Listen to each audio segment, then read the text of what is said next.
By 1945, Germany was out of the war, but there still remained a threat to the world.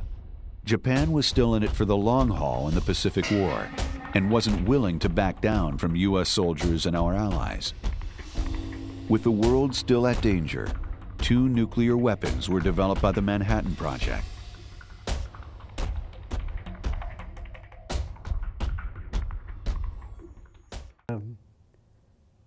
The motivation for Harry Truman to drop that bomb was to save American lives. And they figured at the time that I was supposed to go in, and the reason I enlisted was because to get in the Navy instead of the Army, because they figured they would have to invade Japan, and being it the religious stuff they were, you die in battle, you went to heaven. That was their beliefs, and of course everybody there would be armed and ready to fight. And when Truman had the decision to make, well, whether he would destroy a lot of Japanese people or a lot of American soldiers, and he chose to save the American soldiers. Otherwise, it would have been like a massacre to start with before he got into that island. They had it mined on the sea all the way around it, so you would have a hard time getting in there, and there'd be ships sinking too. And of course, they'd send in the minesweepers first, but even so, there's going to be some that, like I said, that we run into in the middle of the ocean that broke loose, and it would be it would be hell. That's all there's to it. Harry Truman became president after President Roosevelt passed away. So when Harry Truman became president, he said it was time to end the war and gave the signal to release the atomic bombs. Little Boy was the first of the bombs to drop on the city of Hiroshima on August 6, 1945.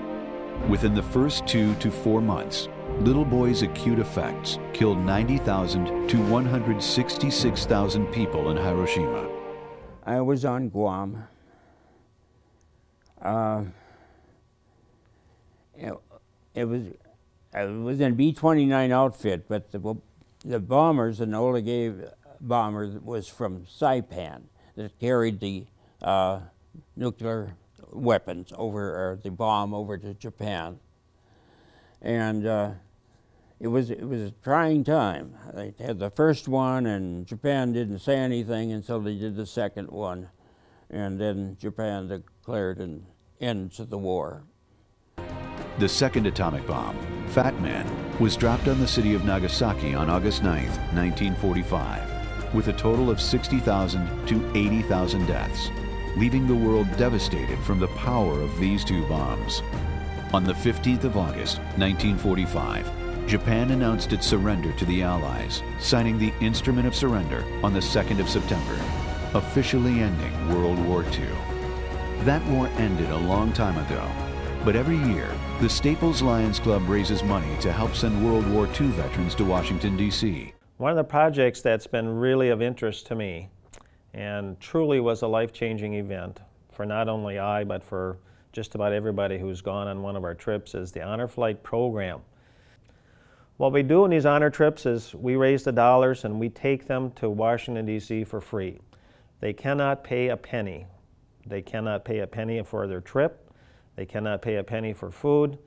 We assign them guardians, people who have gone long in the trip to take care of these people, and they pay their own way.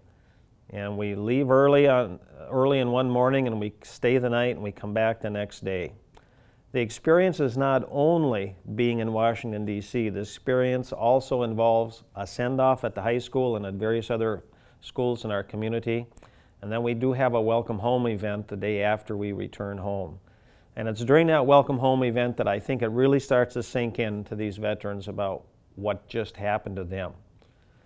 If you have an interest in being involved in an Honor Flight trip, you can go to the website www.honorflight.org, and on that website there will be many other buttons that you can click on and open up various tour schedules, other information about Honor Flight.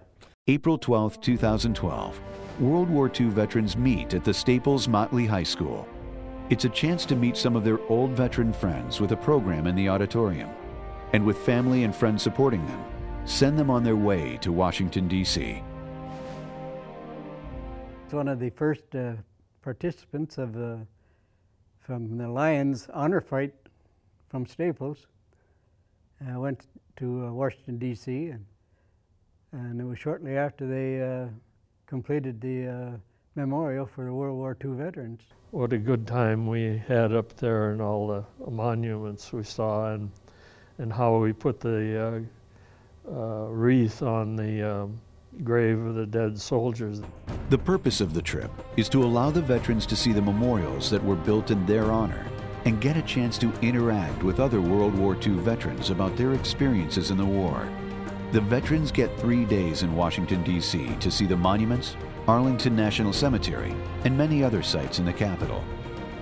With their 3-day trip, the veterans have the honor of witnessing the changing of the guard, which is one of the most memorable ceremonies in Washington, D.C. We got to see the changing of the guard, and the families, there were 2 families who were laid wreaths for their loved ones. And being in the military and being experienced in close order drill in all of the training, it was something to behold the precision and the changing of the guard. There is truly, truly a ceremony that is very impressive. I was really amazed at the precision and how well that is done. And I understand that in order to be part of this honor guard, part of the guard there at the Tomb of the Unknown Soldier, you have to be a man of a certain build and weight and size. They don't give the uniform to the people who do the guard duty. You have to fit the uniform or you don't get the position. World War II was a turning point in world history. The Central Minnesota veterans have never forgotten their roles in that struggle. Hopefully, because of their willingness to talk, neither will any of us.